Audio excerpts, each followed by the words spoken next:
Clubs New South Wales have launched a campaign against an independent MP over her stance on pokies. Member for Macquarie, Helen Dalton, is pushing for a cashless gaming card to be used in the state's clubs and pubs, supporting the coalition.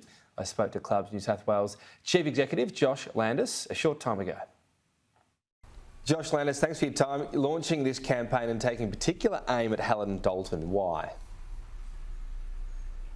Well, the clubs are frustrated, and most people would know that clubs are all about community. These communities down the Murray River, there's 49 clubs, and they've been there for their people when it came to floods. Through COVID, they were vaccination hubs. They have done so much for local sporting teams and charities.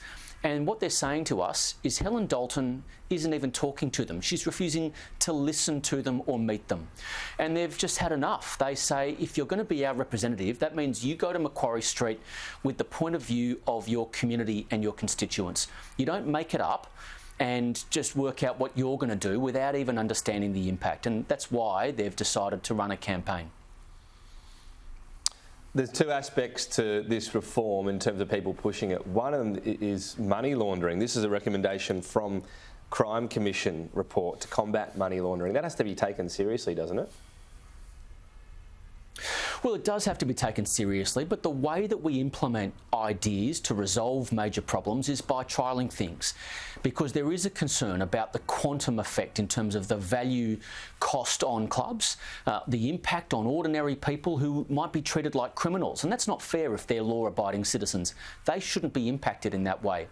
And is it really fair to take an ordinary person and say, we're going to let the government overview your spending because we're concerned about the spending by a few gambling addicted criminals? It just doesn't seem proportionate or right. And what we're concerned about is that ordinary people might stop gambling altogether. They'll say, that's not something I'm prepared to sign up for, to have the government check my spending, to be treated like a criminal when I want to use cash. What's wrong with that? Why shouldn't I be allowed to use cash? We think that some of the proposals are going way, and that's why we're saying, look, do some trials. Ask ordinary people. Don't just make this up and think that you can impose it on the community. So you talk about let's not have a few, in your words, gambling addicted criminals ruin it. Taking the Murray River local government area, the population there is 13,000. From 6 months from December, there was $34 million in profit from gaming machines. That's $2,600 for every man, woman and child. That's a lot of money, isn't it? Well, keep in mind, Tom, that the clubs on the New South Wales side typically represent about 10% of the population in the region. 90% of the population in the regions, in those regions, are on the Victorian side. And many of those clubs get huge visitation coming up from Melbourne and other places throughout Victoria. Actually, the New South Wales that's more historical, though, isn't it? Victoria has pokies now, so that was wasn't that a bit of a bygone era where people went from Melbourne to visit those clubs? They've got their own machines now. Yeah, so New South Wales had poker machines from 1956, but the Victorians didn't get them until the mid-90s. And so what it meant was that for 40 years, clubs on the New South Wales side was where you go. And there used to be buses driving up across the border to visit these clubs, which became huge. So if you want entertainment along the Murray River, you cross the Victorian border and go into New South Wales. And that means the clubs are really huge. And what they're saying to us is they're worried about the tourism impact of this kind of proposal from Helen Dalton, because the Victorians aren't going to want to sign up for some card that allows the New South Wales government to see how much they're spending. It is a huge unknown impact. And that's why these things really have to be trialled. We need to gauge the way the community is going to react. I think there has been a massive misunderstanding as to the impact of the kind of proposals that are being put forward. And we're saying just take your time, work it out, because the jobs impact, the impact on local community is so massive. And unless you do the analysis, you're just not going to know the impact. And potentially this really disrupts ordinary people's lives quite unfairly. So you talk about the impact on your website. It says $395 million in lost taxes, $100 million in lost community support. What's the figure in terms of reduced losses on gambling, though, according to those same stats? Well, the losses on gaming are estimated to be somewhere in the order of 30% for those statistics, and that's based on international evidence, where when you introduce a card, people just stop playing, and that's ordinary people. So as I tour around the state... What's the figure in terms of billions? Well, the figure would be in the billions. I can't remember off the top, but I think it's about 7 billion is the amount spent on gaming statewide. So, back of envelope, $2.1 billion drop in revenue, roughly.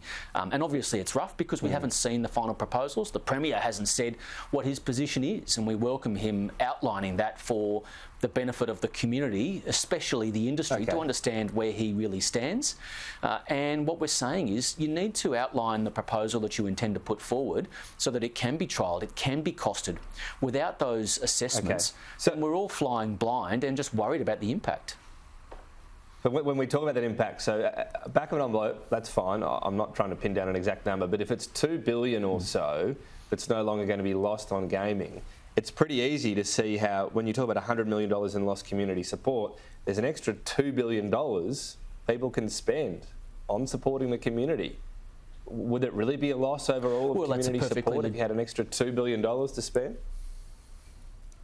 Well, that's a perfectly legitimate argument, Tom, but what you're doing is asking Joe Public to spend more on the community than they already do. And if you want to send an invoice, or the Premier or anybody else, Helen Dalton or the Greens, want to send an invoice to Joe Public throughout New South Wales, and for every adult we're going to send them an invoice to make up for the lost revenue that goes to clubs, then okay. But I don't hear anybody saying that. What they're doing is just saying we're going to turn the tap off on the recreational spend of ordinary people. The mums and dads and grandpas who want to go to the club and spend their $10 or $20. That's who would be impacted by this proposal. It is household disposable income. It's their entertainment spend. And they've been doing it, as I say, since 1956. But overall, there'll be more to spend. They've got a right to do it. Won't there? People overall won't be losing that money to gambling by your own sums. There'll be more money for plenty of households to spend. Well, potentially for some households, they might have more money to spend. And so, as I say, if you want to encourage them to tip it into state government taxation and to charities, then by all means, because that's what clubs do. We fund the government through massive taxation. We fund community groups to the tune of over $100 million a year. That's what we've been doing for decades, and we're very proud to do it from our revenue. That's not the way that other businesses operate. So if you go and buy a handbag or a jet ski, none of that money is going back to the community. You could equally say, let's turn off people's ability to engage in all kinds of things throughout the economy, and we'll have more money to spend on community organisations. But I don't hear anyone making that debate. I don't see why it's reasonable to say stop people spending on gaming machines and somehow the community benefits. In fact, I think it's quite the opposite, because in the towns and suburbs and regional areas throughout our state, clubs step up and support community. It's what our job is, and we're proud to do it. We've got to leave it there. We are running short on time, but Josh Landis, appreciate your time today. Thank you.